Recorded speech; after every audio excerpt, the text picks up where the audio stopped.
દેખાડાનો દરબાર છે, લુચ્ચાઈનું પ્રતીક છે, એ બુટલેગરીનો ધંધાદારી છે, ગુંડાઓનું ઘર છે અને લોકોને છેતરવાનું એક મશીન બની ગયું છે ભાજપ.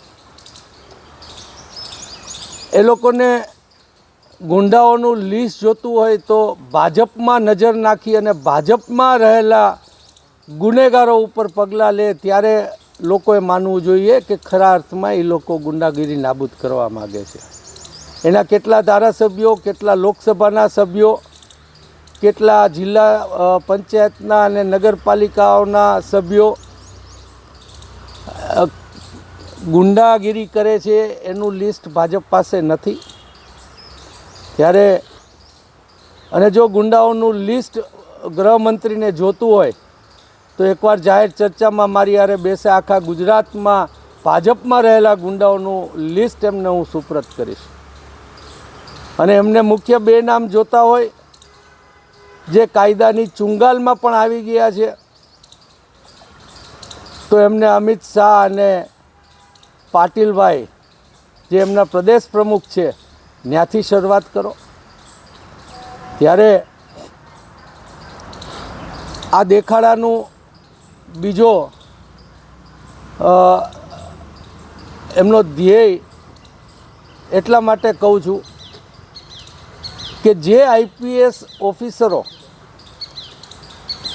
બિલકુલ બિનભ્રષ્ટ હતા અને ભાજપની વાત ન માને પણ જે કાયદો કહે એનું અમલીકરણ કરે એવા ઘણા બધાને મોદી કાળમાં જેલમાં નાખવામાં આવ્યા, દૂર દૂર બદલી કરી દેવામાં આવી, એના પેન્શનો બંધ કરી દેવામાં આવ્યા. તો ભાજપ ક્યાં મોઢે આવા નાટક અત્યારે કરી રહી છે? પત્રકાર પરિષદ સંબોધી રહ્યા છો, ખાસ કરીને ગૃહ મંત્રાલય દ્વારા જે કાર્યવાહી ચાલી છે, શું કહેશો? પહેલાં આપ સૌ પત્રકારોનો ખૂબ ખૂબ આવકારું છું. ગૃહમંત્રીએ જાહેરાત કરી કે ગુજરાતમાં ગુંડાગીરીને મટાવીને રહેશું. આ ભાજપનો ફરીવાર દેખાડાનો ખેલ છે. વ્યાજખોરો સામેનો દરબારો ગામે ગામ ભર્યા પણ આજે હજી વ્યાજખોરી એવી ને એવી છે. ગુજરાતમાં ગુંડાગીરી ખુદ ભાજપ કરી રહી છે. આ તો ફક્ત એવા જ ગુંડાઓ કે જે એના કહ્યામાં નથી રહેતા, એ કે એવી રીતના દબાણપૂર્વકના મત નથી લઈ આવી દેતા, એને હપ્તા નથી પહોંચાડતા, એના ઉપર કાર્યવાહી કરી અને એક દેખાડો કરશે. આવા અનેક અનુભવો થયા છે. આટલા બધા ગુનેગારો અત્યાર સુધી હતા, એમને ખ્યાલ હતો તો અત્યાર સુધી કેમ એક્શનમાં ન આવ્યા? ભાજપ પોલીસનો દુરુપયોગ કરી એના દ્વારા ભ્રષ્ટાચાર પણ કરે અને ગુંડાઓને માપમાં રાખવાનું કામ કરાવે, પોલીસને છૂટો હાથ દે તો કોઈની હિંમત નથી કે વગર બોલે, વગર કાંઈ કરે, ફક્ત રાજ્ય સરકાર એમનો ઈરાદો જાહેર કરે કે ગુંડાગીરી ન થવી જોઈએ તો પણ બંધ થઈ જાય. પણ આ તો એના મતલબ માટેનો, દેખાડા માટેનો અને ન માનતા ગુંડાઓને વશ કરવા માટેનો, એના માટે કામ કરવાનો આ ખેલ છે. કે ભાજપ એક મોટી નાટક કંપની છે અને તમારા મતના જોરે તમારા ઉપર તમારા પૈસાથી જાહેરાતો કરી આખા ગામને દબાવી અને રાજ તમારા ઉપર બેફામ રીતે કરે, તમારી મોંઘવારીથી લઈ. મારે એક જ પ્રશ્ન ભાજપના ગૃહમંત્રી અને મુખ્યમંત્રી, આમ તો ત્યાં કોઈ ગૃહમંત્રી ને મુખ્યમંત્રી છે જ નહીં, મોદીજીએ બેસાડેલા બે ઓફિસરો છે એ જ રાજ કરે છે.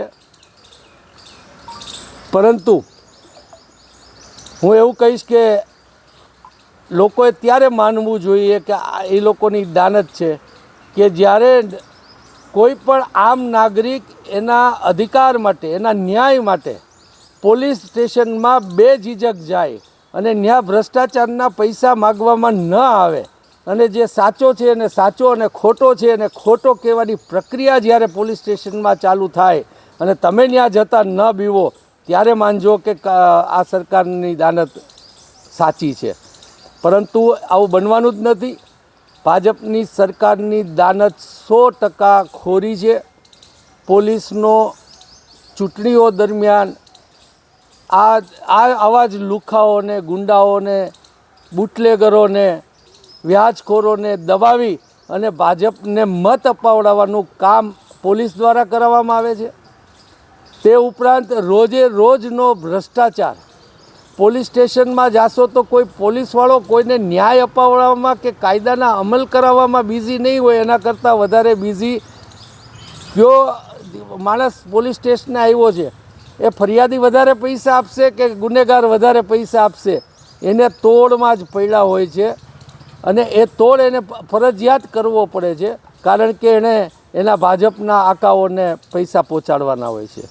આઈપીએસ અધિકારીઓની બદલીમાં ભાજપ પૈસા લે છે અને પછી અપેક્ષા કઈ રીતના રાખે છે કે એ નિષ્ઠાથી કામ કરે.